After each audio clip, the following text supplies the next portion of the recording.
नहीं सुन पा रही हैं। सुषमा जी आप बताइए। मेरा सब्जेक्ट है special education teacher. Okay, Shivani ji. Shivani, हाँ, मेरा जो सब्जेक्ट है वो है गृह विज्ञान जी। मीनाक्षी जी। सर मैथ्स है मेरा सब्जेक्ट, पीजीटी मैथ्स। ये मुकेश जी।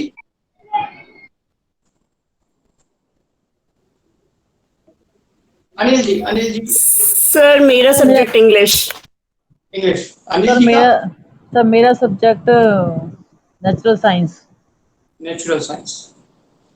अच्छा, मतलब हमारे पास और कोई है और जो रह गया हो वो भी अपना एक बार सब्जेक्ट बता दे जिसका नाम मैं ना देख पा रहा हूँ।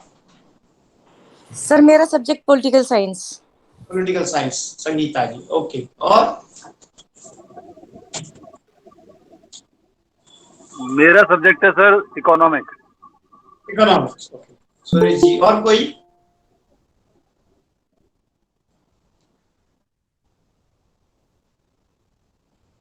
ठीक है, एक नीरू मैम जुड़ गई है। नीरू मैम, आपका सब्जेक्ट क्या है? सर इंग्लिश है मेरा सब्जेक्ट। Okay, English. तो स्वागत है एक तो सबका आपका इस कक्षा में। मेरा पूछने का जो मकसद था वो क्या था वो भी मैं थोड़ा स्पष्ट कर दूं, क्योंकि आप प्रिंसिपल या वाइस प्रिंसिपल की जब आप दौड़ में हैं, यानी एडमिनिस्ट्रेशन की एक दौड़ में है, वहां टीचिंग कितना काम करेगी और कितना नहीं काम करेगी ये हमें थोड़ा सा जानना है। हम जानते हैं कि बात करने के लिए तो भाषा चाहिए, लैंग्वेज चाहिए। अगर आप में से कोई लैंग्वेज का टीचर है तो उसके लिए तो आसानी होगी। कई बार जो लैंग्वेज का टीचर नहीं होता बात तो वो भी करता है, लेकिन उसको थोड़ी सी दिक्कत आती है, क्योंकि जब आप कुर्सी पे बैठे हैं प्रशासन की तो एक स्पेशल भाषा आपको आनी चाहिए। दूसरी समस्या जिनके पास लैंग्वेज की है वो है एडमिनिस्ट्रेशन की नॉलेज की, रूल रेगुलेशन की। वैसे तो आप इतने साल से आप टीचिंग में हैं तो आपको काफी कुछ नॉलेज हो गई एडमिनिस्ट्रेशन की, लेकिन फिर भी बहुत कुछ अभी ऐसा है जो अभी आपके लिए बाकी है। तो यहाँ सभी प्रकार की क्लासेस होंगी, जिसमें से हिंदी की क्लासेस क्यों लगाई जा रही हैं ये भी एक बार जानेंगे। इससे पहले जब कभी ये पोस्ट भरी जाती थी तब उसमें लैंग्वेज के रूप में केवल इंग्लिश को रखा जाता था, हिंदी को नहीं रखा जाता था। अब हिंदी तो कंपल्सरी की जा रही है, क्योंकि हमें हिंदी को बढ़ावा देना है। स्कूल से लेकर कॉलेज तक और हायर एजुकेशन तक में इसको रखा जा रहा है। एडमिनिस्ट्रेशन में भी ऐसा ही है। जब आप कुर्सी पर बैठे हैं तो केवल अंग्रेजी में ही सारा काम नहीं करेंगे, और हिंदी में भी आपसे पेरेंट्स हो, स्टाफ हो, टीचर हो, टीचिंग नॉन टीचिंग वाला सब, उसका आपस में कम्युनिकेशन होना है। तो लैंग्वेज पर आपकी पकड़ होनी चाहिए, इंग्लिश हो चाहे हिंदी हो। मैंने कहा इंग्लिश पर अन्य सब्जेक्ट वालों की पकड़ होती है, हिंदी की थोड़ी सी दिक्कत हो जाती है कई बार, और कई बार हिंदी वालों को इंग्लिश की दिक्कत हो जाती है। लेकिन ये भी जानना है कि जो हिंदी वाले हैं उन्हें भी कौन सी हिंदी बोलनी है, क्योंकि कौन सी हिंदी बोलने का मतलब कुछ लोग सोच रहे होंगे कौन सी हिंदी की बात, मतलब हिंदी तो हिंदी होती है ना। एक राजभाषा हिंदी है जिसे ऑफिशियल लैंग्वेज कहते हैं, हमें उसकी पूरी पकड़ होनी चाहिए। तो शुरुआत हम वहीं से करेंगे, क्योंकि हमारे लिए सबसे मेजर पार्ट वही है। वैसे तो एग्जाम में ग्रामर का पोर्शन ज्यादा आता है, क्योंकि इंग्लिश में ग्रामर दिया हुआ है, वोकैबुलरी के रूप में पास, जैसे इंग्लिश में सिनोनिम एंटोनिम वगैरह है, वैसे हमारे यहाँ पे भी समानार्थी और विलोमार्थी, अनेक शब्दों के लिए एक शब्द, मुहावरे, ऐसी चीजें हैं। वो सब तो हम परिचय कराएंगे ही आपका। हिंदी वाला आप में से कोई नहीं है, इसलिए आप सबके साथ मुझे थोड़ा बेसिक लेवल से मेहनत करनी पड़ेगी, क्योंकि हो सकता है कि अभी आप संज्ञा, सर्वनाम, विशेषण या वोकैबुलरी की बहुत सारी चीज, मान लीजिए 2 शब्द अगर आ जाएं और आपसे बोले कि कौन सा शब्द शुद्ध है, हो सकता आप ना पहचान सके, तो सबसे परिचय कराना पड़ेगा। तो सबसे पहले हम उस भाषा को समझें जिस भाषा में आपको उस कुर्सी पर बैठकर काम करना है। वो वाली भाषा नहीं है जिस भाषा में मैं आपसे बात कर रहा हूं। एक टीचर को जब पढ़ाता है तो कौन सी भाषा में बात करता है, वो भी एक हिंदी होती होगी, लेकिन उसका एक नाम है खास प्रकार की हिंदी। जब प्रशासन में कुर्सी पे बैठ के काम करता है वो एक खास प्रकार की हिंदी है। वो बाहर जाकर बात कर रहा है वो एक खास प्रकार की हिंदी है। वो किसी अन्य भाषा बोलने वाले से बात कर रहा है एक अन्य प्रकार की हिंदी है। तो पहले आपको उस दायरे से जोड़ दें जिससे कि आप जब बात करें तो उसी भाषा में बात करें जिस भाषा में आपको बात करनी चाहिए। तो सबसे पहले आज की कक्षा हमारे पास आपको टाइम टेबल दे दिया गया। बुधवार और शुक्रवार को हम 8 बजे से 9:20 तक लगातार क्लास चलाएंगे। सिलेबस को देखेंगे, आपकी जो समस्या होगी वो भी सुनेंगे और जो मुझे बताना है अपने अनुभव से वो आपको सारी चीजें बताऊंगा। तो सबसे पहले आज हम हिंदी की बात करेंगे। हिंदी साहित्य नहीं, हिंदी व्याकरण नहीं, भाषा की आपका जो मूल है वो भाषा और व्याकरण के दायरे में है। तो जब हम भाषा की बात करते हैं तो किसी भी भाषा के हमारे पास 4 रूप दिखाई देते हैं। एक राजभाषा, एक राष्ट्रभाषा, एक मानक भाषा और एक संपर्क भाषा। सर ये क्लास हो रही है क्या? ये आयुष सर बताएंगे। हमको रिकॉर्डिंग चाहिए कि आज मैं क्लास नहीं ले पाऊंगी ये वाली। आयुष सर आप जुड़े हुए हैं क्या?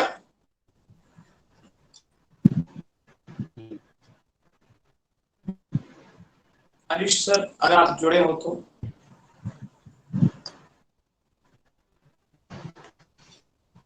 वैसे हो सकता है वो रिकॉर्डिंग रखते हैं और रिकॉर्डिंग होगी, इसका लिंक होगा। Okay sir, okay sir. हाँ, क्योंकि अभी है नहीं अवेलेबल हमारे सामने, नहीं तो उसमें तो किसी भी भाषा के अंदर ये 4 रूप आपको दिखाई देंगे, चाहे वो हिंदी हो, चाहे वो अंग्रेजी हो, चाहे कोई और भाषा हो। ये राजभाषा से हम किस नाम से जानते हैं? ऑफिशियल लैंग्वेज के नाम से जानते हैं। और राष्ट्रभाषा जिसे हम किस नाम से जानते हैं? नेशनल लैंग्वेज के नाम से जानते हैं। और मानक भाषा जिसे हम स्टैंडर्ड लैंग्वेज के नाम से जानते हैं। और संपर्क भाषा जिसे हम क्या कहते हैं? लिंक लैंग्वेज के नाम से जानते हैं। चारों भाषा इनके रूपों को आपको समझना पड़ेगा। तो कहां कैसे होता है जानना पड़ेगा कि आप जिस पद के लिए आपने आवेदन किया है उसमें ये भाषा सबसे ज्यादा प्रयोग करने वाले हैं। आप अभी तक टीचर तो आपकी थी, इस भाषा का प्रयोग आप सामान्यतः करते ही हैं बाहर। और ये एक और प्रकार की भाषा है जब हम किसी और अन्य भाषा वाले व्यक्ति से बात करते हैं। तो ये तो चारों का स्वरूप यानी नेचर एक बार हम समझ लें, और चारों हमारे लिए बड़ी इंपॉर्टेंट है। सबसे पहले हम आपके इसी राजभाषा वाले पोर्शन को लेकर चलते हैं। क्यों? क्योंकि इन चारों में सबसे इंपॉर्टेंट अभी आपके लिए ये है। राजभाषा का मतलब है राजकाज की भाषा, नाम भी दिया ऑफिशियल लैंग्वेज। और यानी इसका प्रयोग कहां हो रहा है? कार्यालयों में और मंत्रालयों में इसका प्रयोग होता है। लेकिन कौन से कार्यालयों में और कौन से मंत्रालयों में? तो वो है सरकारी और अर्ध सरकारी। इन 2 कार्यालयों में राजभाषा का प्रयोग होता है। निजी में नहीं होता है, प्राइवेट में नहीं होता है। जैसे मान लीजिए एसबीआई बैंक है तो वहां इस भाषा का प्रयोग मिलेगा। आप जिस सरकारी स्कूल में लगे हैं या लगेंगे वहां इसका प्रयोग होगा। लेकिन कोई प्राइवेट कंपनी है, उसका भी एक एडमिनिस्ट्रेशन है, वहां इसका प्रयोग नहीं होगा। ये दोनों चीजें याद रखनी है। यही राजभाषा है हिंदी। अभी हम हिंदी की बात नहीं कर रहे, केवल राजभाषा की बात कर रहे हैं कि उसका प्रयोग कहाँ होता है, तो यहां होता है। अब हिंदी की अगर हम बात करें तो हिंदी भी राजभाषा है, इसको हिंदी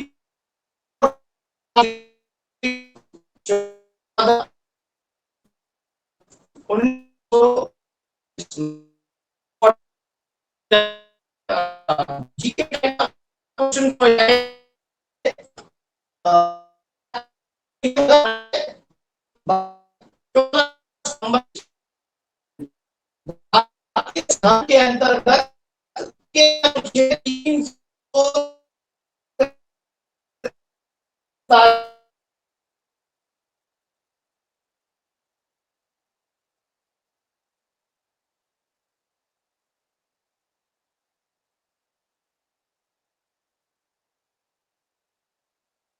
हिंदी होगी। ये 14 सितंबर 1949 को पारित कर दिया गया इस अनुच्छेद के अंदर। ये डेट और ये अनुच्छेद आपसे एग्जाम में पूछ सकता है। अब बात ये आती है कि ये राजभाषा पारित की गई, क्या इससे पहले हिंदी राजभाषा नहीं थी? तो नहीं थी, क्योंकि ये जो राजभाषा है सत्ता की भाषा के साथ साथ बदल जाती है। सत्ता की भाषा के साथ साथ ये भाषा बदल जाती है। अब ये सत्ता की भाषा का मतलब क्या है? ये नहीं कि पहले कांग्रेस थी, अब बीजेपी है, कल कोई और होगी उसकी भाषा ना। एक संस्कृत का समय था, तब सारा कामकाज संस्कृत में होता था, तब सत्ता संस्कृत की थी, तो संस्कृत राजभाषा थी। फिर मुगलों का आक्रमण हुआ, आधिपत्य जमा, तो संस्कृत के बाद आ गई क्या? अरबी फारसी, जिसे उर्दू कह देते हैं आज की डेट में हम। तो राजभाषा हो गई क्या? कामकाज किसमें होने लगा? फरमान किसमें जारी होने लगे? अरबी फारसी में। उसके बाद अंग्रेज आ गए, अंग्रेजी हुकूमत के चलते अरबी फारसी से आगे अंग्रेजी जो है वो राजभाषा का रूप उसने ले लिया। और जब देश आजाद हो गया, आजाद देश में अंग्रेजी और अंग्रेजों के लिए कोई स्थान नहीं, इसलिए हिंदी की बात की गई और हिंदी को राजभाषा के रूप में स्वीकार किया गया। तो सत्ता की भाषा के साथ साथ का मतलब यह है। इस भाषा की और एक क्वालिटी क्या है? देखिए, आप स्कूलों से हर बच्चे को लेटर लिखना सिखाते हैं। वो लेटर लिखना जो सिखा रहे हैं वो बेसिकली राजभाषा का ही फॉर्मेट है,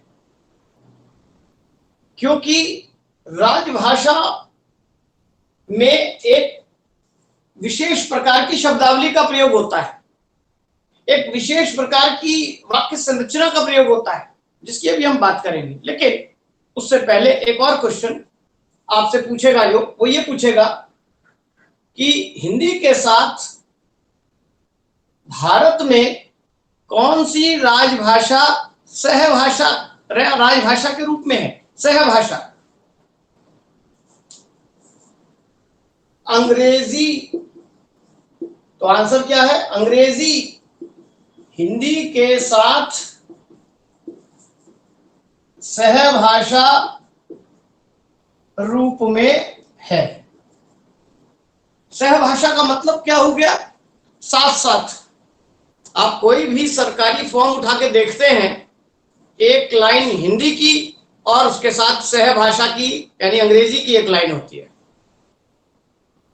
जैसे लिखा रहेगा नेम, फिर रहेगा नाम, पता, एड्रेस, एक लाइन हिंदी एक लाइन इंग्लिश, सहभाषा के रूप में।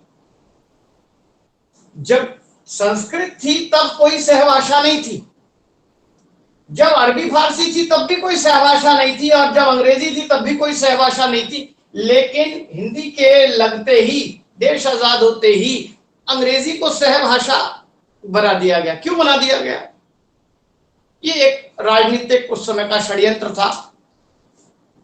उस समय के नेता जो थे, दक्षिण के ज्यादा नेता थे, जो लोग अंग्रेजी में अभी तक काम कर रहे थे, उनके लिए अंग्रेजी आसान थी और देश आजाद हो गया। गांधी जी तो चाह रहे हैं कि भाई हिंदी लागू हो। ऐसे में क्या करें हम? हिंदी को तो राजभाषा घोषित कर दिया कानून में, लेकिन साथ में कह दिया कि अभी अंग्रेजी में काम करते थे, एकदम से काम हिंदी में नहीं सीखे हैं लोग, तो क्या करें हम? 5 साल का टाइम दे दिया कि 5 साल के बाद इसको हटा देंगे जब लोग हिंदी में काम करना सीख जाएंगे। तब तक हिंदी के साथ अंग्रेजी सहभाषा के रूप में चलेगी, ऐसा कह दिया। लेकिन क्या हिंदुस्तान के लोगों को हिंदी सीखने के लिए 5 साल चाहिए? ना, 5 मिनट भी नहीं चाहिए। लेकिन वो एक षड्यंत्र था और वो 5 साल के बाद भी क्या कहा, अभी लोग हिंदी में काम करना नहीं सीखे हैं, इसलिए 15 साल तक इसे रखा जाए, यानी टेन्योर बढ़ा दिया गया उसी सरकार द्वारा। और आज आप देखेंगे 75 इयर्स क्रॉस हो गए हैं, लेकिन अभी तक वही फॉर्मेट है, एक हिंदी एक अंग्रेजी, सहभाषा हटी नहीं है। यानी 75 साल में भी हम हिंदी नहीं सीखे हैं राजनेताओं की दृष्टि में, क्योंकि यह षड्यंत्र था। क्या षड्यंत्र था वो भी देख लें कि उन लोगों ने उस समय ऐसी शब्दावली, स्पेशल शब्दावली रख दी जिससे कि हमें मुश्किल हो जाए समझने में। हिंदी के मुकाबले अंग्रेजी आसान लग रही है। आप कोई भी आज भी फॉर्म उठा के देखते हैं, भरते हैं, आप हिंदी के ही चाहे ज्ञाता क्यों ना हो, फिर भी हिंदी के मुकाबले अंग्रेजी का फॉर्म आपको आसान दिखाई देता है। हिंदी बड़ी भारी भरकम दिखाई देती है। ऐसे ऐसे शब्द आ जाएंगे, अर्हता, चस्पा, नत्थी, संलग्नक, जिसको समझने में बड़ा मुश्किल होता है। तो पारिभाषिक शब्दावली उस समय के नेताओं ने हिंदी के नाम पर बोलचाल वाली हिंदी की जगह पारिभाषिक शब्दावली गढ़ दी, ट्रांसलेशन टाइप की बना दी, और अंग्रेजी के शब्द उसके मुकाबले बहुत आसान दिख रहे हैं। जैसे फाइल शब्द है, अब फाइल शब्द हम सब जानते हैं, लिख भी रहे हैं FIL बड़े आसानी से। इसके लिए शब्द दे दिया हिंदी में क्या? मिसिल। अब बताइए, मिसिल शब्द किसने सुना है आज तक फाइल के बारे में? 75 साल पहले यह शब्द दिया गया और आज तक कोई इसका प्रयोग करता ही नहीं। इस तरह के शब्द दे दिए गए जिसका उस वस्तु से, अर्थ से कनेक्शन ही जल्दी दिखाई नहीं देता।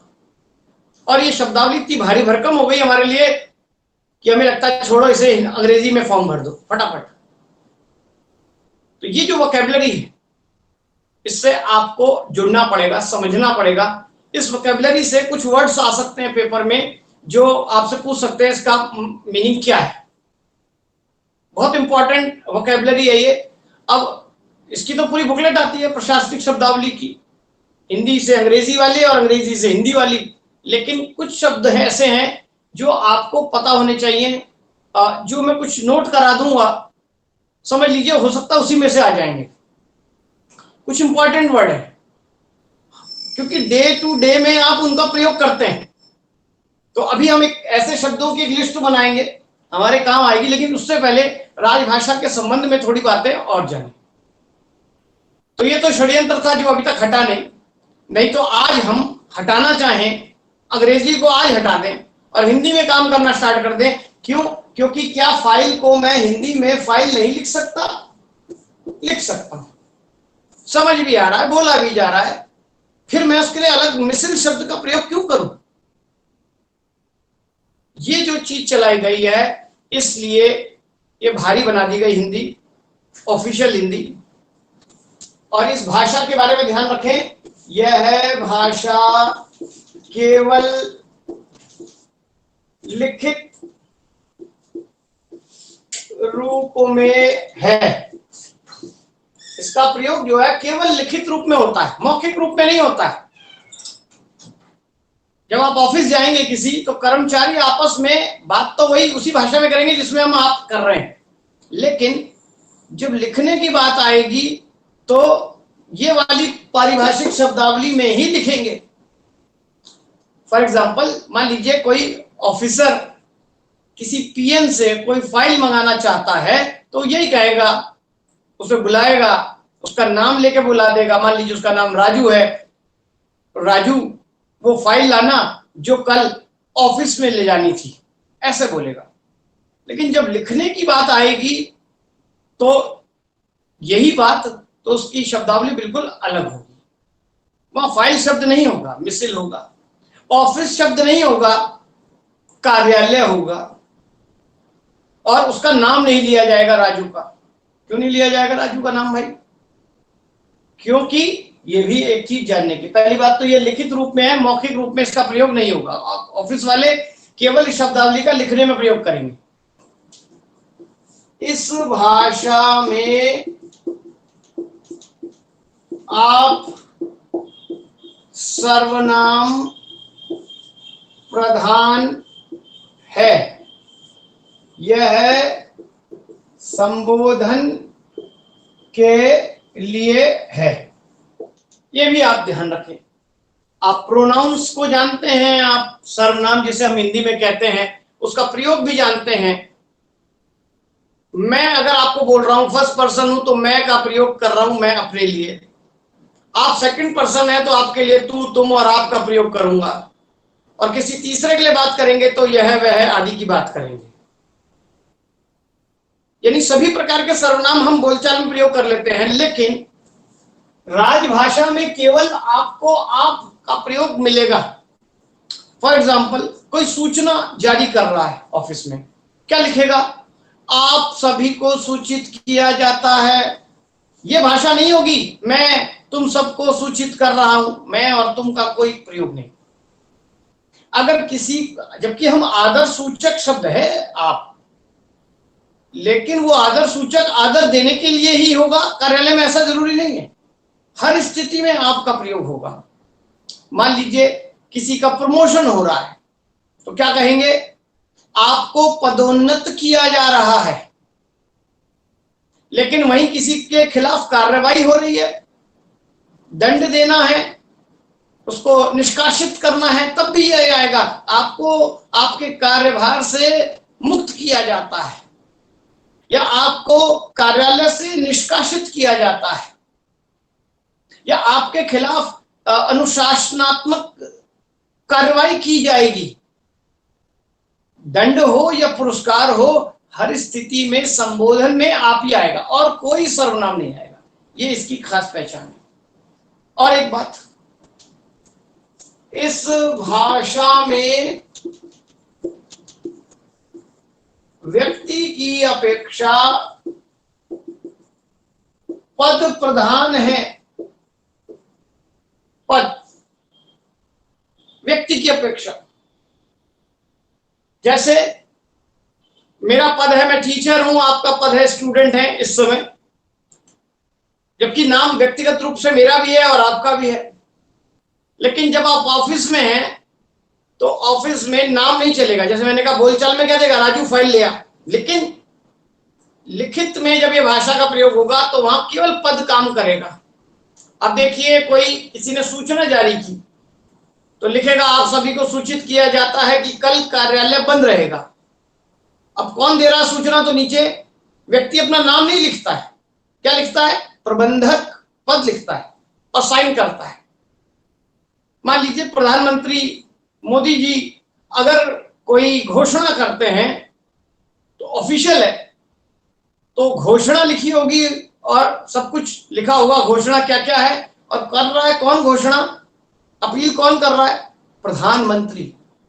नरेंद्र मोदी नहीं आएगा लिखा हुआ, साइन होंगे नरेंद्र मोदी की जरूर।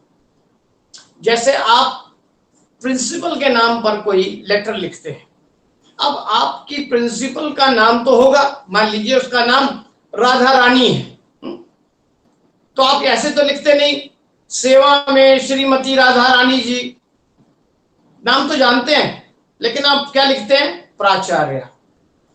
क्यों लिखते हैं प्रिंसिपल? क्योंकि वो पद है। आज राधा रानी बैठी है, कल को कोई कमला रानी बैठी हो सकती है। यानी व्यक्ति बदलता रहता है, पद वही रहता है। कार्यालय में कौन प्रधान है? व्यक्ति नहीं, पद प्रधान है। इसलिए कभी भी किसी ऑफिस में जाते हैं तो आप ये नहीं कहते कि रामलाल कहां बैठा है, मोहन लाल कहां बैठा है, आप कहते हैं क्लर्क कहां है, ये अधिकारी कहां है। पद को पुकारते हैं। प्रिंसिपल से मिल लो, अकाउंटेंट से मिल लो, आप पद को पुकारते हैं। तो राजभाषा में व्यक्ति नहीं, कौन प्रधान है? पद प्रधान है।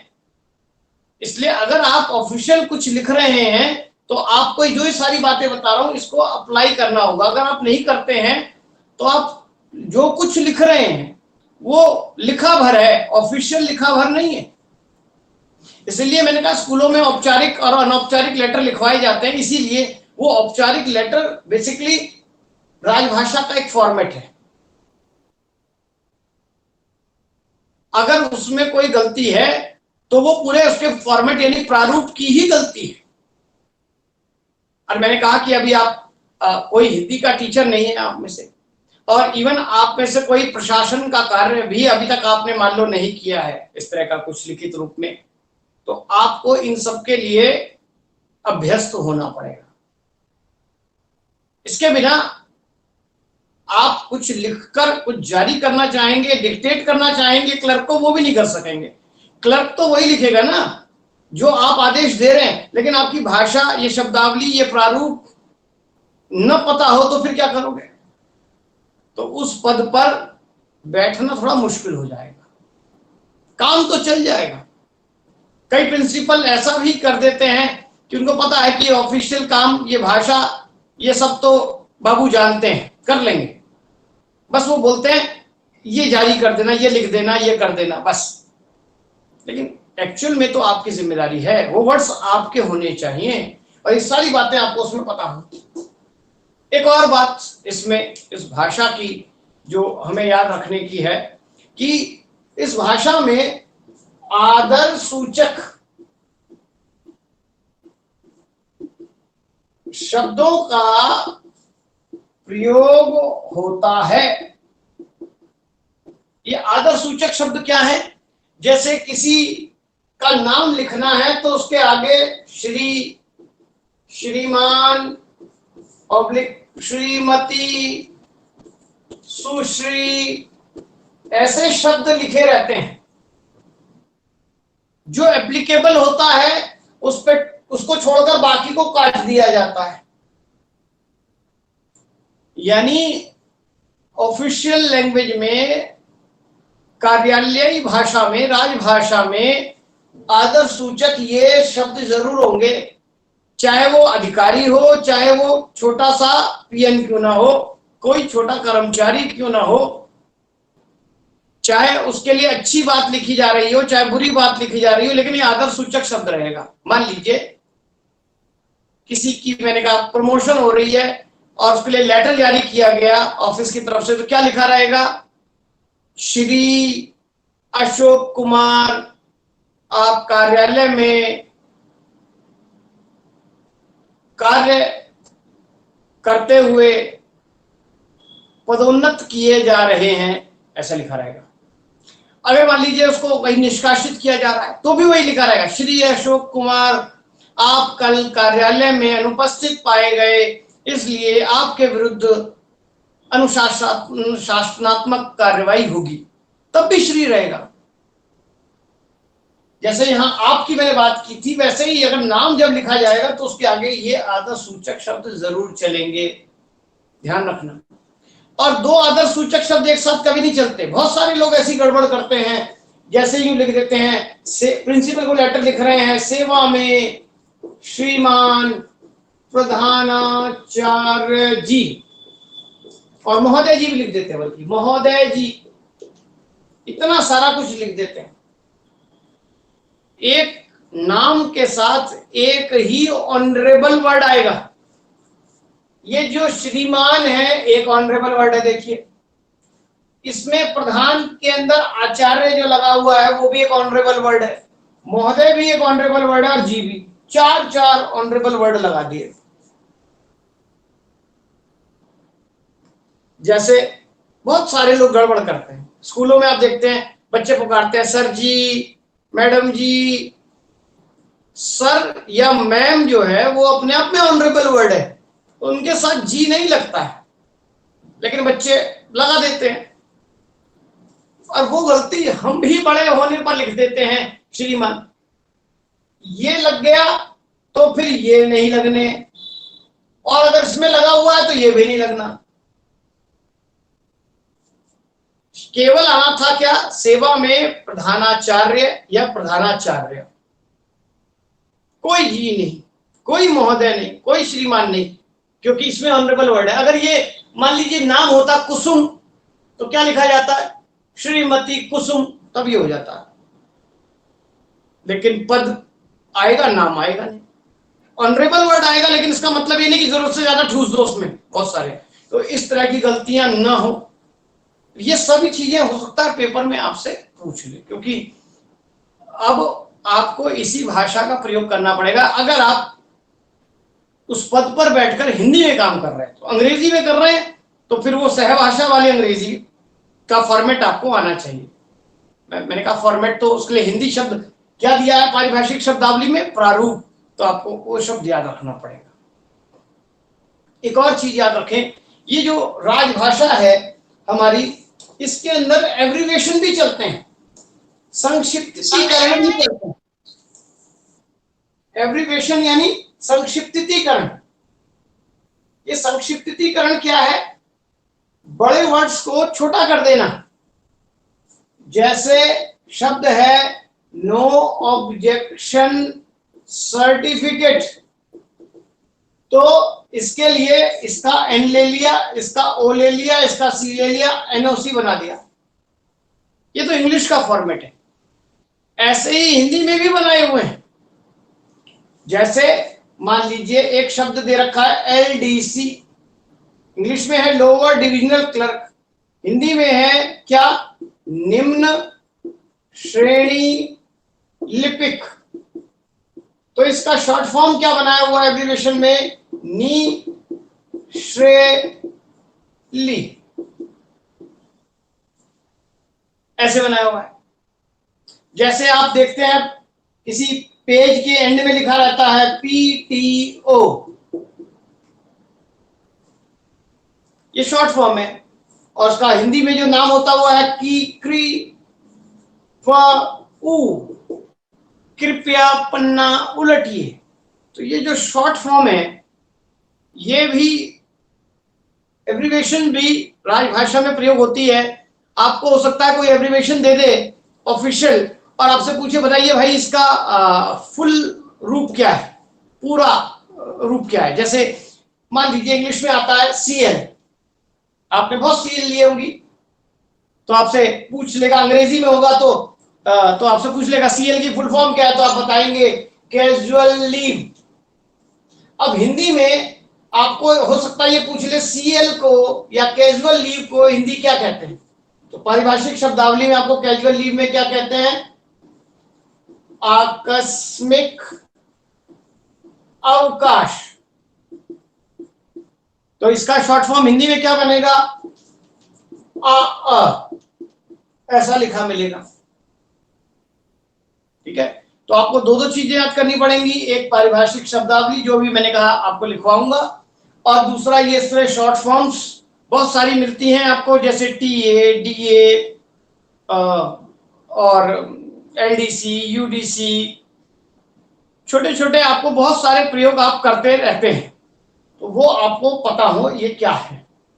और अभी तक आपने न जाने कितने ही प्रयोग किए होंगे, लेकिन मोस्टली 99% अंग्रेजी में ही प्रयोग किया होगा मैंने कहा, क्योंकि अंग्रेजी ही आसान लगने लग रही है लोगों को। वो हिंदी के जो शब्द हैं पारिभाषिक ऐसे बना दिए गए कि वो मुश्किल लगने लगे।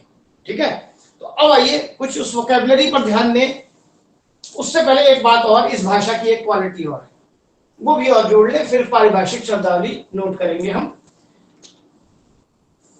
भाषा का एक नियम है कि अगर भाई हिंदी भाषा का कोई शब्द है तो उसमें कोई हिंदी भाषा का शब्द ही जुड़ सकता है, क्योंकि दोनों का सोर्स सेम है। फॉर एग्जाम्पल, विद्या के अंदर मैं आलय जोड़ूंगा तो विद्यालय शब्द बन जाता है, क्योंकि ये भी सेम सोर्स का, ये भी सेम सोर्स का, यानी दोनों हिंदी के हैं। लेकिन लगाम शब्द आ जाए, अब ये लगाम शब्द जो है वो उर्दू का है, तो अगर मैं इसमें कुछ जोड़ना चाहता हूं तो वो उर्दू का ही जुड़ेगा, हिंदी का नहीं जुड़ेगा। जैसे मैं लगा दूं बे, तो ये उपसर्ग जो लगा है बे, ये उर्दू का है, हिंदी का नहीं है। इसको अलगाम नहीं कह सकता मैं, अनलगाम नहीं कह सकता, निर्लगाम नहीं कह सकता। हिंदी का सोर्स इसमें नहीं जुड़ेगा, उर्दू का जुड़ेगा और शब्द बनेगा बेलगाम। सेम ऐसे ही इंग्लिश वाले में इंग्लिश वाला ही जुड़ेगा, चाहे वो शब्द हो, उपसर्ग हो और प्रत्यय हो। उपसर्ग और प्रत्यय, सफिक्स प्रीफिक्स भी आप अच्छे से जानते होंगे। जो शब्द के आगे लगते हैं उपसर्ग और जो शब्द के पीछे लगते हैं वो प्रत्यय। इनका भी परिचय आपको कराया जाएगा। लेकिन ये राजभाषा एक ऐसी भाषा है जिसमें सेम सोर्स से कॉम्बिनेशन बनाने का ये रूल खंडित हो जाता है, मतलब इसमें कोई रूल नहीं चलता है। इसमें ऐसा हो सकता है कि एक हिंदी का शब्द हो और एक इंग्लिश का शब्द हो, उनको जोड़कर एक नया शब्द बनाया गया हो, ऐसा हो सकता है। एक उर्दू का और एक अंग्रेजी का शब्द जोड़ के बनाया गया हो, ऐसा भी हो सकता है। फॉर एग्जाम्पल, शब्द है जिला अधिकारी, तो आप क्या देख रहे हैं, ये उर्दू का है और ये हिंदी का है। यह शब्द आ जाए आंसू गैस, तो आंसू हिंदी का है और गैस इंग्लिश का है। शब्द आ जाए सूचना ब्यूरो, तो आप देख रहे हैं एक हिंदी का है और एक इंग्लिश का है, अलग अलग सोर्स के हैं। ऐसे 4 शब्द दे देगा, जिलाधिकारी, आंसू गैस, सूचना ब्यूरो और विद्यालय, और आपको बोलेगा कौन सा राजभाषा का शब्द नहीं है या सेम स्रोत से जिसका रचना सही नहीं है, अलग है। तो तीनों की रचना कैसी है, अलग अलग है। एक इसकी है जो सेम है हिंदी से, हिंदी में बना हुआ है। इस तरह का एक शब्द दे सकता है। तो आपको शब्दों की पहचान होनी चाहिए। हिंदी का शब्द कौन सा है, अंग्रेजी का शब्द कौन सा है, उर्दू का शब्द कौन सा है। क्योंकि अभी तो अंग्रेजी का शब्द तो एक बार आप पहचान लेंगे, लेकिन उर्दू के शब्दों को आप जल्दी पहचान नहीं पाते, क्योंकि इस तरह से रच बस गए हैं हिंदी और उर्दू के शब्द, अलग करना मुश्किल है। लेकिन छांट के बताना पड़ेगा, तो आपको वोकैबुलरी भी समझाएंगे कि कैसे हम देखें हिंदी का कौन सा है, उर्दू का कौन सा है, अंग्रेजी का कौन सा है, या किसी अन्य भाषा का भी अगर बहुत प्रचलन में है हमारे पास तो वो किस भाषा का शब्द है। ठीक है, तो ये सारी बातें अगर आपके दिमाग में हैं और ये सारी चीजें अगर आप लिखते समय प्रयोग करते हैं तो आप राजभाषा का सही से प्रयोग कर रहे हैं, और आपके लिए यही भाषा मैंने कहा जरूरी है। अभी तक हो सकता है कि आप अपना कोई भी फॉर्म वॉर्म भरते थे किसी भी भाषा में भर ले रहे होंगे, इंग्लिश हिंदी दोनों भाषा में लिखा था, इंग्लिश में भर लेते होंगे या हिंदी में भर लेते होंगे। लेकिन अब आप जिस पद पर हैं वहां आपको दोनों भाषाओं पर बराबर पकड़ होनी चाहिए। ऑफिशियल लैंग्वेज इंग्लिश और ऑफिशियल लैंग्वेज हिंदी, दोनों की बात हम करें। तो अब आइए वोकैबुलरी की बात करें। तो वो वोकैबुलरी क्या है, मान लीजिए आपके पास आता है एप्लीकेंट, तो एप्लीकेंट की हिंदी क्या है, तो उसे कहेंगे हम आवेदक या अभ्यर्थी। आप उसके बाद आप एक मान लीजिए कोई फॉर्म भरते हैं, तो फॉर्म की हिंदी क्या है, तो प्रपत्र उसे कहेंगे। कहीं आप लेटर लिखते हैं तो उसको आप क्या कहते हैं, पत्र कहते हैं। जैसे मान लीजिए कोई अब आपने ये परीक्षा भरी है तो आपके पास एक एडमिशन कार्ड आएगा तो उसे क्या कहेंगे हम? प्रवेश पत्र। उसके बल पर आप एक एग्जामिनेशन देंगे। एग्जामिनेशन की हिंदी पूछ लेगा परीक्षा। फिर आपको उसमें अपना रोल नंबर लिखना पड़ेगा, तो रोल नंबर की हिंदी क्या है? अनुक्रमांक। फिर वहां पर आप एक आंसर बुक होगी, उसको भरेंगे। तो मान लीजिए आंसर बुक की हिंदी पूछ ले तो क्या आएगा? उत्तर पुस्तिका। फिर आप को नंबर मिलेंगे, यानी क्या मिलेंगे? अंक। तो ये हम एक खाली एक आप अभी जो परीक्षा देने जाएंगे उसी क्रम में कुछ बहुत सारी चीजें आ रही हैं, बहुत सारे शब्द ऐसे ही धीरे धीरे वर्ड इकट्ठे कर लें। फिर आप मान लीजिए अंक आ गए आपके पास, फिर आपको उससे पहले देना था मान लीजिए NOC, अभी जो हमने बात की, नो ऑब्जेक्शन सर्टिफिकेट। तो उसको क्या कहेंगे? अनापत्ति प्रमाण पत्र। उसके बाद मान लीजिए आपका रिजल्ट आएगा, तो रिजल्ट को क्या कहेंगे? परिणाम। अब पेपर में हो सकता है परिणाम की जगह परिमाण भी लिखा हो। परिमाण मतलब होता है क्वांटिटी। तो रिजल्ट आ गया। उसके बाद आपको एक मान लीजिए क्या मिल जाएगा? Appointment letter. क्या हिंदी होगी इसकी? नियुक्ति पत्र। अब नियुक्ति पत्र के बाद आप एक ज्वाइनिंग रिपोर्ट देंगे। ज्वाइनिंग रिपोर्ट की हिंदी क्या होगी?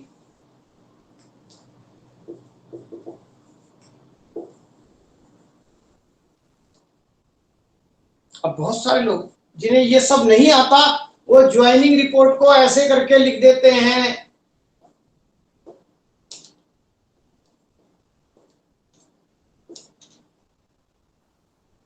या फिर इंग्लिश में ही लेटर लिखेंगे, हिंदी में कोई नहीं लिखेगा क्योंकि पता ही नहीं इसे हिंदी में क्या कहेंगे। ऐसे बहुत सारी चीजें हैं।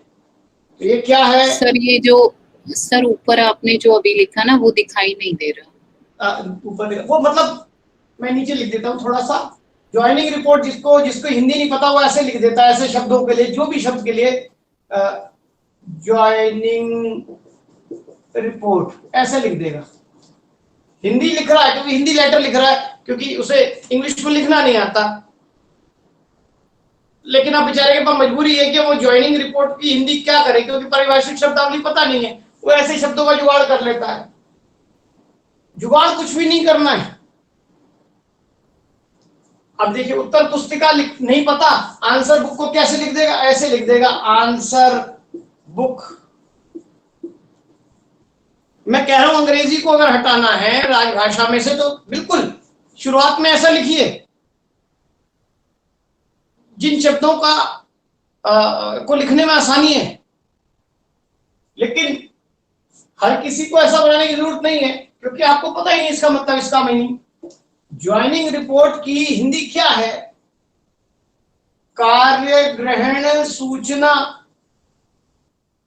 आप जो कार्य ग्रहण करने जा रहे हैं आप उसकी सूचना दे रहे हैं कि भाई मैं आज से ज्वाइन कर रहा हूं या मैं आज से ज्वाइन कर रही हूं। उसके बाद आपका प्रमोशन होगा तो क्या कहेंगे उसे? पदोन्नति। कभी आपका ट्रांसफर होगा तो उसे क्या कहेंगे? अब मैंने कहा आपका ट्रांसफर होगा। अब ट्रांसफर कई चीजों का होता है, स्थान का भी होता है, मनी का भी होता है। तो स्थान का होगा तो स्थानांतरण। तो बेसिकली ट्रांसफर का अर्थ होता है अंतरण। सही शब्द क्या है? अंतरण। स्थान का है तो आगे स्थान शब्द जुड़ जाता है। फिर आपके पास हो सकता है कभी किसी को मेमोरेंडम मिल जाए, जिसको शॉर्ट में मेमो कह देते हैं। क्या है हिंदी इसकी? ज्ञापन। कभी कभी आप देखते हैं कि ऑफिस में सर्कुलर घूमता है। ये सर्कुलर क्या है? एक पत्र होता है, बहुत जल्दी में सबको सूचना देनी है, तो एक व्यक्ति उस पत्र को लेकर पर्सन टू पर्सन घूमता है, सबके साइन कराता है, सब उसे देखते हैं और साइन कर देते हैं पढ़कर, उसे कहते हैं सर्कुलर। हिंदी में इसके लिए क्या शब्द है? परिपत्र। अब ये अंग्रेजी के जितने शब्द मैंने यहाँ लिखे हैं, ये सब आपने सुने हैं, प्रयोग किए हैं, लिखे भी हैं, ऑफिशियल जब भी कुछ लिखा होगा, लेकिन हिंदी का एक भी इसमें से शब्द अभी तक न लिखा होगा, ये है। लेकिन अब आप जिस पद पर हैं, जो आपसे इंटरेक्ट करने आ रहा है पेपर वर्क के लिए, जरूरी नहीं कि वो अंग्रेजी में ही लिख के लाए, वो हिंदी में भी ला सकता है, और वहां आपको जवाब इसी रूप में देना पड़ेगा। इवन इस वोकैबुलरी के अलावा जो डेजिग्नेशन है,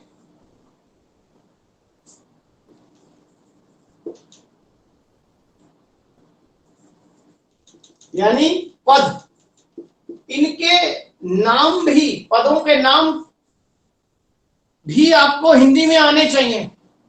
जैसे मैंने अभी बताया प्रिंसिपल, तो आपको पता है प्राचार्य या प्रधानाचार्य, या कोई पद है मैनेजर, तो आपको पता है प्रबंधक।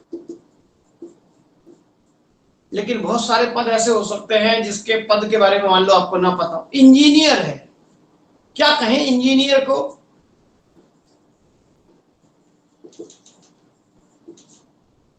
अभियंता।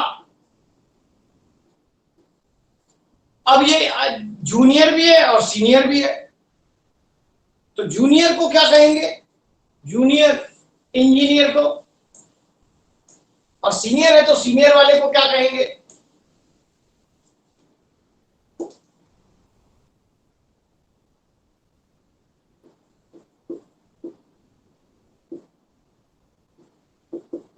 कनिष्ठ जूनियर हो गया। सीनियर होगा तो वरिष्ठ। जैसे लोअर डिविजनल क्लर्क में तो लोअर कौन होगा? अवर। और अपर होगा तो प्रवर। अकाउंटेंट होगा तो लेखापाल।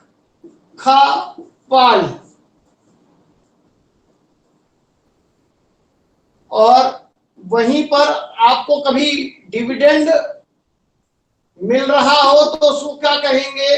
लाभांश। लेकिन कभी प्रॉफिट मिल रहा हो तो उसे आप क्या कहेंगे? लाभ। छोटे छोटे शब्द हर दूसरे दिन। कई बार आप बोलते हैं एजेंट को बुलाऊंगा, एजेंट को बुला लो, तो ये एजेंट क्या है? एजेंट के लिए शब्द है अभिकर्ता। वहीं पर देखिए शब्द है मीडिएटर। मीडिएटर के लिए है मध्यस्थ। और वहीं एक शब्द है ब्रोकर, दलाल। अब लगता है ये तीनों एक ही जैसे हैं, लेकिन तीनों अलग अलग हैं। तीनों के लिए शब्द अलग अलग हैं, नाम भी अलग अलग हैं। ऑफिस में काम करेंगे, ऑफिस को क्या कहेंगे?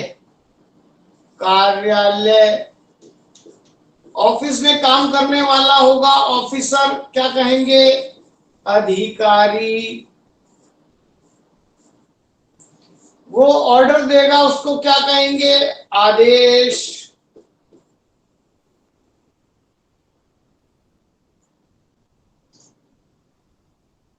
वो नोटिस जारी करेगा यानी सूचना। वो नोटिफिकेशन जारी करेगा तो अधिसूचना।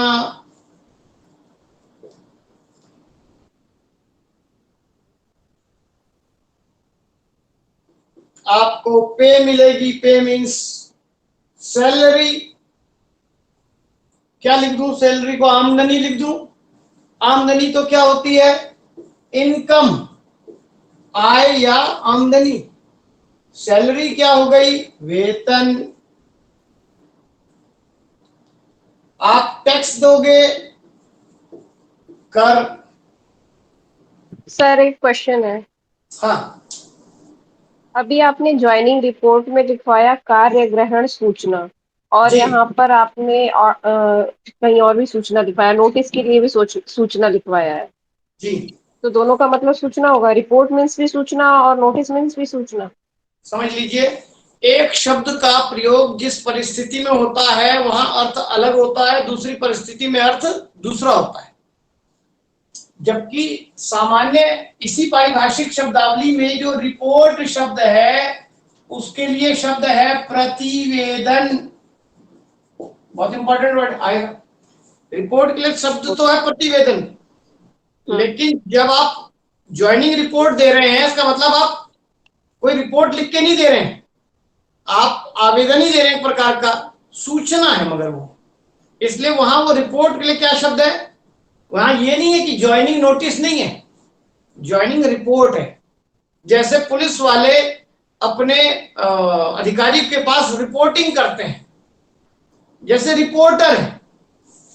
मीडिया में आपको मिलता है कौन? रिपोर्टर। अब इस रिपोर्टर को इस प्रतिवेदक लिख दूं क्या? नहीं। ये रिपोर्टर कौन है? तो वहां शब्द है उसके लिए संवाददाता। जबकि संवाद करने वाला तो कौन होना चाहिए? डायलॉग करने वाला। संवाददाता के लिए कॉरेस्पोंडेंट होना चाहिए, सही शब्द चलता है, लेकिन रिपोर्टर को ही संवाददाता कह देते हैं। इसे ऐसे समझे जैसे मान लीजिए दो व्यापारी बात कर रहे हैं और एक व्यापारी ने कहा कि भाई माल खरीद लिया या माल बिक गया तेरा? वो कहता है नहीं बिका। तो माल का मतलब क्या हुआ? गुड्स। लेकिन वही दो चोर आपस में बात कर रहे हैं, भाई कितना माल हाथ लगा? तो वहां माल का मतलब रुपया पैसा से है। तो एक परिस्थिति में और दूसरी परिस्थिति में वही शब्द का मीनिंग बदल जाता है। जैसे ही समाज परिस्थिति बदलती है बदल जाएगा। जैसे मोटा शब्द है, मोटा का मतलब तो फैटी होता है। अब गुजरात में जाए वही मोटा का मतलब बड़ा है। सामान्य भाषा में घोड़ा का मतलब हॉर्सी है। अब अंडरवर्ल्ड की दुनिया में जाएंगे तो घोड़ा का मतलब बंदूक है।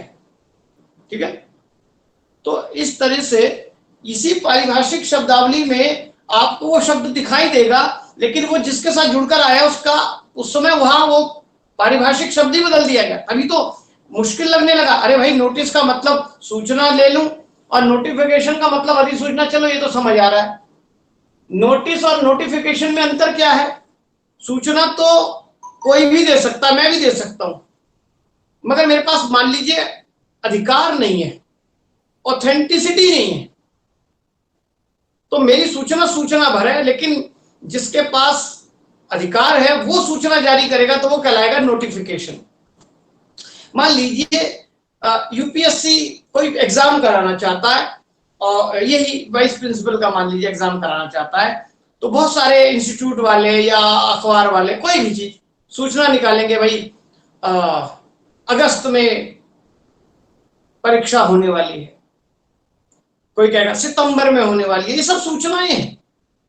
लेकिन जब तक यूपीएससी अपने लेटर हेड पर जारी नहीं करेगा कि हाँ भाई अगस्त में परीक्षा है, तब तक वो ऑथेंटिक नहीं होगी उसे। और जो जारी करेगा डेट के साथ, साइन के साथ, पद के साथ, तब वो क्या कहलाएगी? अधिसूचना। ठीक है, तो एक तो ये नोट कर लें, तो फिर आगे और कुछ शब्द थोड़े से और नोट कर लें। ये जितने शब्द हैं ये एडमिनिस्ट्रेशन में मिलेंगे आपको डेली। अभी तक आप केवल क्लास में ही नहीं जाते होंगे, एडमिन में खूब जाते होंगे, एजुकेशन ऑफिस में जाते होंगे, वहां पर सब कुछ आपको जब बात करनी पड़ेगी तो हिंदी में इन शब्दों का प्रयोग करना पड़ेगा। देखिए जैसे एक शब्द आता है लॉ। अब लॉ की हिंदी क्या है? इसी राजभाषा में विधि और लॉयर की हिंदी क्या है? अधिवक्ता। और लेक्चरर की हिंदी क्या है? प्रवक्ता। स्पीकर की हिंदी क्या है? वक्ता। तो आप देखिए सब में वक्ता है, लेकिन सबके अंदर उपसर्ग अलग अलग लगा है और उसका मीनिंग भी सबके अलग अलग हो गए हैं। और इसी प्रकार आ सकता है, लिसनर को क्या कहते हैं? श्रोता। ऑडियो को क्या कहते हैं? वीडियो को क्या कहते हैं? तो श्रव्य, दृश्य, ऐसे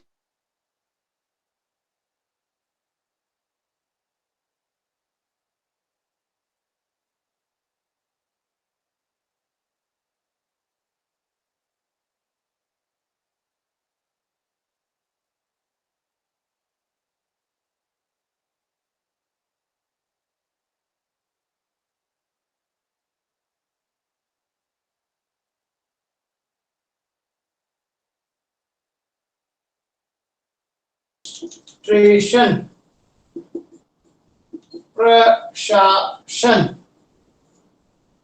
ठीक है, एजुकेशन, शिक्षा। अब एजुकेशन ऑफिसर को लेटर लिख रहे हैं तो शिक्षा अधिकारी ऐसे करके एक शब्द हो जाएगा। आप किसी ब्लॉक में है, वो ऑफिस साउथ ब्लॉक में है, तो ब्लॉक का मतलब खंड। ऐसे ही जितनी दिशाएं अभी हैं, नॉर्थ, साउथ, ईस्ट, वेस्ट, ये सारी, इसकी भी हिंदी आपको पता होनी चाहिए। नॉर्थ की हिंदी क्या है? उत्तर, इसकी दक्षिण, इसकी पूर्व, इसकी पश्चिम। आप कहेंगे बहुत, अरे सर ये क्यों बता रहे हो, सब हमें तो पता है। हो सकता है अभी एक बार ये पता हो और ये ना पता हो सकता है ये पता हो लेकिन ये ना पता हो कि किसको पूर्व कह रहे हैं, किसको पश्चिम कहते हैं। कई बार ऐसी भी स्थिति हो जाती है। इंग्लिश में तो समझ आती है हमारे,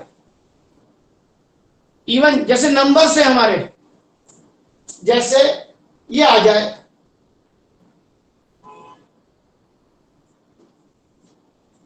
इसकी हिंदी क्या है, ये आपसे पूछ लेगा। इंग्लिश में तो पता है 49 है, अब आपको लिखवा के देख लेगा ये 49 है। अब बोलते क्या है? 48, 49, उनन, उनन बोलते हैं, इसलिए हमको लगता है कि स्पेलिंग गलत है, 49 ही है। तो जो ये हमारे नंबर हैं, ये भी पूछ सकता है, उसकी स्पेलिंग भी देख सकता है। देखिए इसकी स्पेलिंग क्या होगी? तो 59 है।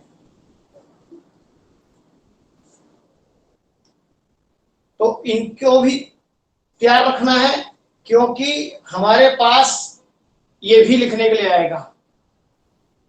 राजभाषा में ये जो संख्या है यही वाली चल रही है, 1 2 3 4। हिंदी के अंदर ये नहीं कि ये वाला 1 और ये 2 और ये 3 और ये 4 और ये 5 और ये ऐसा वाला, ये सब मान्य नहीं है। इसलिए ये नहीं पूछेगा आपसे, इसलिए आप भूल जाइए। लेकिन इसकी हिंदी जरूर पूछ सकता है, तो हमें इसके लिए थोड़ा सा प्रिपेयर रहना है। तो ये वोकैबुलरी मैंने कहा मैं कितना ही लिखवाऊं आपके पास उतनी ही कम है। आपको क्या करना है, अब आपके पास कोई फॉर्म आता है या कोई सरकारी चीजें पड़ी हैं, उस पर नजर उठा के देखें और वहां से वोकैबुलरी धीरे धीरे कुछ चीजें ग्रास्प आपको करनी पड़ेगी। कई बार हमें नहीं पता होता, मान लीजिए हम एयरपोर्ट चले गए, वहां लिखा है अंग्रेजी में अराइवल और डिपार्चर। अब ये नहीं पता अराइवल का मतलब क्या है और डिपार्चर का मतलब क्या है। आगमन और प्रस्थान जैसे शब्द हैं। बैंक में चले जाते हैं, एक तरफ लिखा है पेमेंट और एक तरफ लिखा है रिसीट्स। अब ये तो पता है कि इधर से पेमेंट मिलेगी, इधर से वो रिसीव करेंगे। हिंदी क्या है पेमेंट्स की? तो पेमेंट की हिंदी भुगतान, और रिसीट्स की हिंदी प्राप्तियां, क्योंकि हम सब बैंक में जाते हैं भाई। तो बैंक के अंदर जो शब्दावली यूज होती है, एडमिनिस्ट्रेशन में जो शब्दावली यूज होती है, और आपके कम से कम एजुकेशन वाले कार्यालय में जो प्रयोग होगी, उन सब वोकैबुलरी को अच्छे से आपको देखना होगा। ठीक है, तो राजभाषा आपके लिए सबसे मेजर भाषा है इस समय। आज की पहली क्लास में हमने इसलिए राजभाषा पर फोकस किया। 3 भाषाएं और हैं, वो संक्षेप में ही समझेंगे क्योंकि वो हमारे लिए मेजर समझने के लिए नहीं, ये समझने के लिए जरूरी थी। और इसके बाद जो ग्रामर है जो आएगी आपके पास, उसमें भी 2 प्रकार की ग्रामर है। एक है जो सैद्धांतिक ग्रामर होती है और एक होती है जो व्यवहारिक है, बोलचाल की है। बोलचाल में जिन शब्दों का प्रयोग होता है उसे वोकैबुलरी कहते हैं। तो वोकैबुलरी से आपको परिचय कराएंगे। कई टॉपिक हैं, उनको लेकर चलेंगे। फ्राइडे को जब क्लास होगी तो हम कम से कम हर बार 2 से 3 टॉपिक मिनिमम लेकर चलेंगे। तो जैसे मान लीजिए वचन, नंबर्स जिसे कहते हैं, उसकी बात कर लेंगे। लिंग जैसा, जेंडर जैसा टॉपिक है, उसकी बात कर लेंगे। विलोम, पर्यायवाची, इन शब्दों की बात कर लेंगे। वैसे तो ये सब आपके पास जो ग्रामर की किताब है उसमें से लर्न करने हैं। विलोम शब्द की एक टेबल होगी, पर्यायवाची की एक टेबल होगी, लेकिन उसमें कुछ चीज समझने की है, वो समझ लेंगे, उसके बाद याद करेंगे तो थोड़ा आसानी होगी आप।